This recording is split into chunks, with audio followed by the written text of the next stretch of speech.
Hello everyone, this is GT defence academy. आप सभी का बहुत बहुत स्वागत है। आप लोगों को पता ही है कि हमने यहाँ पर 50 डेज क्रैश कोर्स स्टार्ट किया हुआ है, जिसमें आपको आर्मी का पूरा syllabus with in 50 days complete करवाया जाएगा।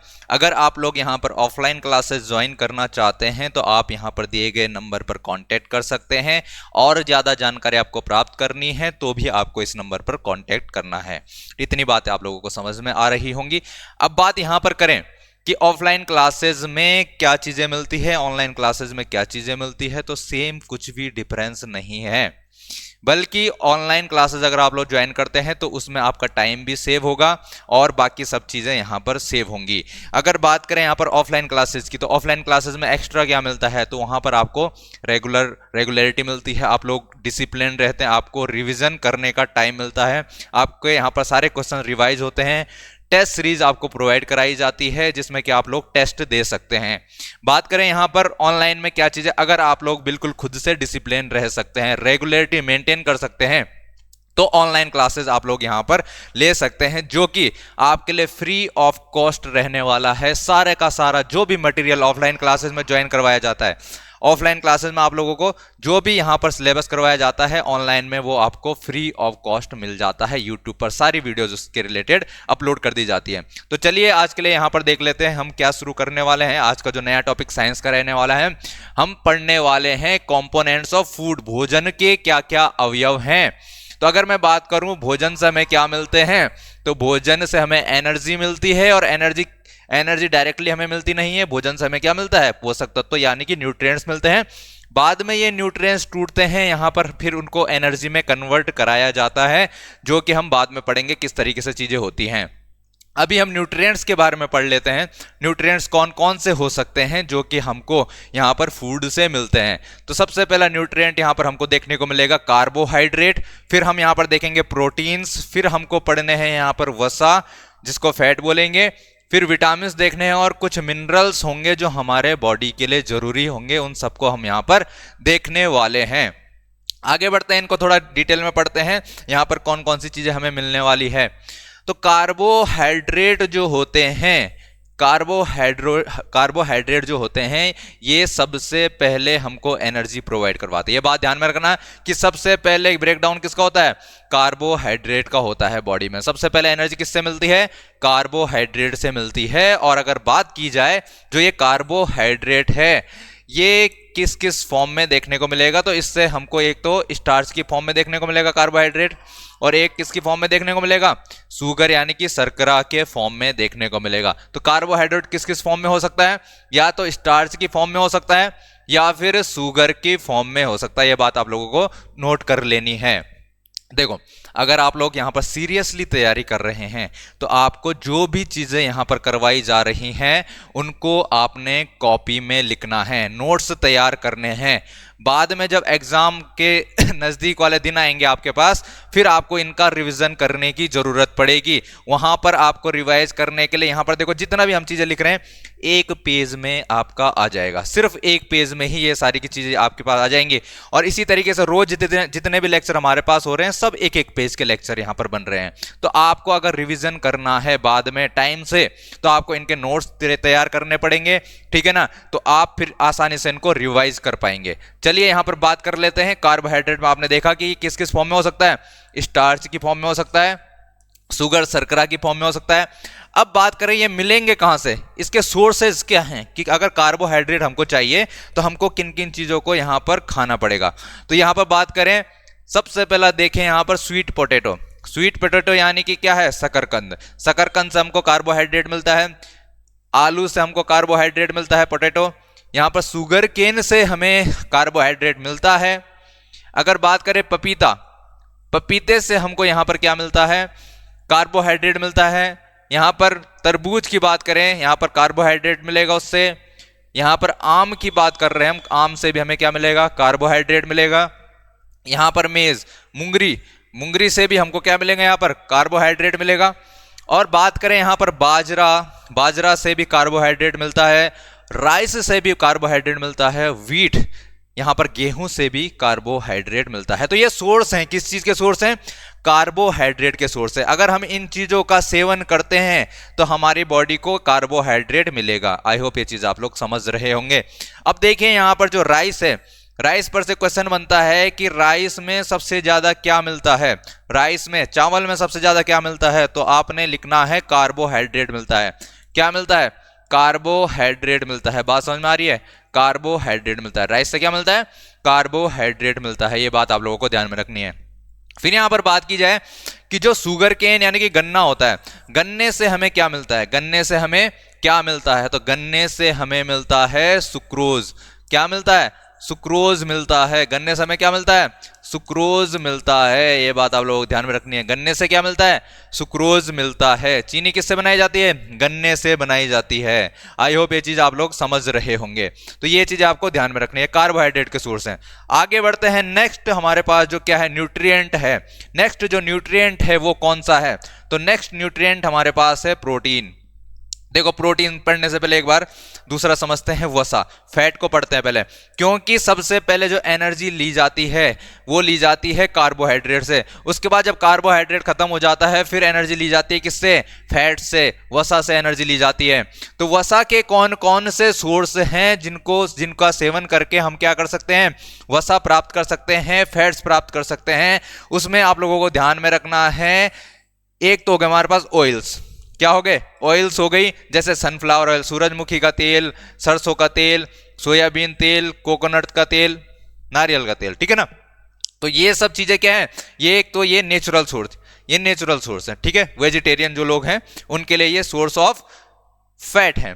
ये बात आप लोग यहां पर ध्यान में रखेंगे। जैसे तिल का तेल हो गया, यहां पर नट्स हो गए हमारे पास, ग्राउंड नट्स ये सब चीजें क्या है यहां पर, ये सब चीजें सोर्स ऑफ फैट है। ये बात आप लोगों को ध्यान में रखनी। किनके लिए? जो वेजिटेरियन है। नॉन वेजिटेरियन अगर आप लोग हैं तो यहां पर अंडे आपके लिए सोर्स ऑफ क्या रहेगा? सोर्स ऑफ फैट रहने वाला है। फिश में भी यहां पर क्या रहेगा? फैट रहेगा। मीट से आपको फैट मिलेगा, घी से आपको फैट मिलेगा, क्रीम, बटर और जो दूध है इससे आपको फैट मिलने वाला है। तो आप लोग ये बातें ध्यान में रखेंगे। ये सोर्स ऑफ फैट है, वसा के स्रोत हैं। आई होप ये चीज आप समझ रहे होंगे। आगे बढ़ते हैं। यहां पर नेक्स्ट हमने क्या देखना है, यहां पर नेक्स्ट न्यूट्रिएंट कौन सा है? प्रोटीन। नेक्स्ट न्यूट्रिएंट कौन है? प्रोटीन है। प्रोटीन से क्या क्या, कहां कहां से प्रोटीन मिलता है, तो प्रोटीन की अगर हम बात करें यहां पर प्रोटीन हमें मिलता है, एक तो दाल जो है आपके पास, यहां पर जितने भी दाल आपको देखने को मिलेंगे ये प्रोटीन का सोर्स है। जैसे यहां पर चने की दाल हो गई, मूंग दाल हो गई, तुअर दाल हो गई, बीन्स आपके पास फली वगैरह जो रहते हैं, सोयाबीन की दाल हो गई, मटर, ये चीजें आपके पास क्या है? प्रोटीन का सोर्स है। इसलिए तो बोलते हैं जो लोग वेजिटेरियन हैं उनको क्या खाने चाहिए? दाल खाने चाहिए। उससे उनके बॉडी में क्या नहीं होगा? प्रोटीन की कमी नहीं होगी। तो ये प्रोटीन के आपके पास सोर्स देखने को मिलेंगे आपको।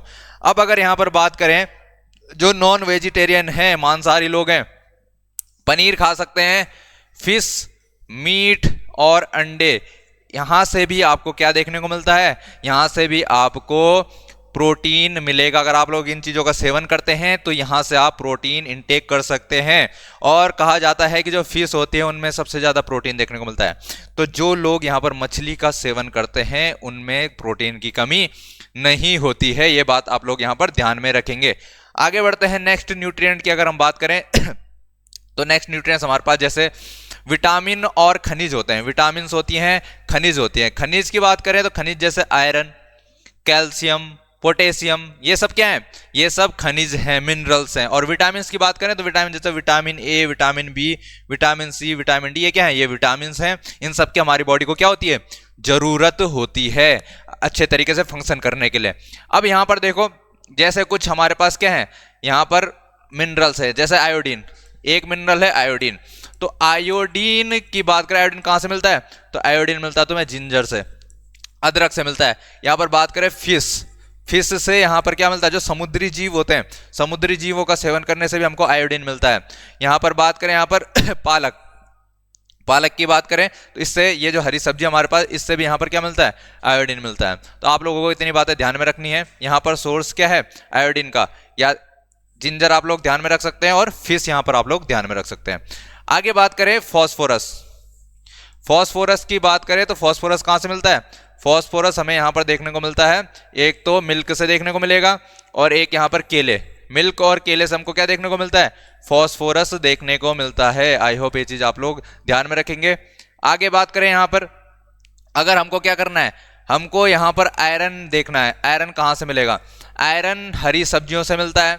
आयरन कहाँ से मिलता है, हरी सब्जियों से मिलता है।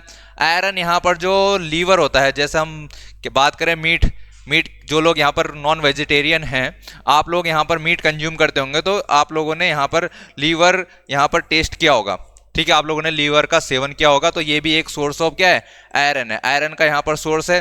बात करें यहाँ पर किस चीज़ की, कैल्शियम की, तो कैल्शियम कहाँ से हमको देखने को मिलता है, तो कैल्शियम देखने को मिलता है मिल्क में। जो मिल्क कंज्यूम करते हैं वो क्या कर रहे हैं, उनके बॉडी में कैल्शियम की कमी नहीं होगी। इसीलिए जब भी जो डॉक्टर्स होते हैं, आप लोग अगर यहाँ पर डॉक्टर पे जाते हैं तो अगर वो बोलता है कि क्या होता है, आपकी बॉडी में कैल्शियम की कमी होती है, तो वो डायरेक्ट यही बोलता है कि आप लोग यहाँ पर दूध नहीं पीते होंगे, आपको दूध पीना सजेस्ट करते होंगे, ठीक है ना।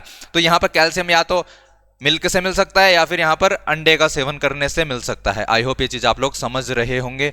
और आगे बात करें यहाँ पर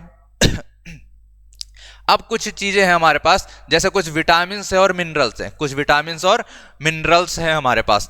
इनकी डेफिशिएंसी से क्या होते हैं, कुछ रोग होते हैं, कुछ डिजीज होती है, उन डिजीज का नाम हमको याद रखना है।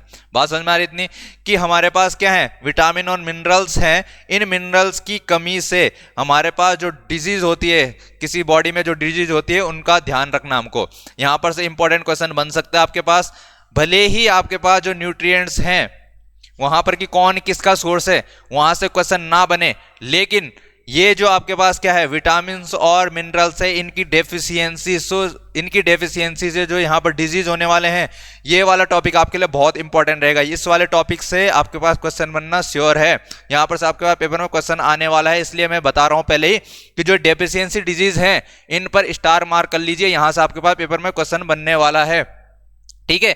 भले ही आपके पास जो सोर्सेज ऑफ न्यूट्रिएंट्स है वहां पर से क्वेश्चन ना बने, एक पल के लिए वहां पर क्वेश्चन ना बने, लेकिन यहां से आपके पास श्योरली क्वेश्चन बनने वाला है, इसलिए आप लोग इसको स्टार मार्क कर लेना।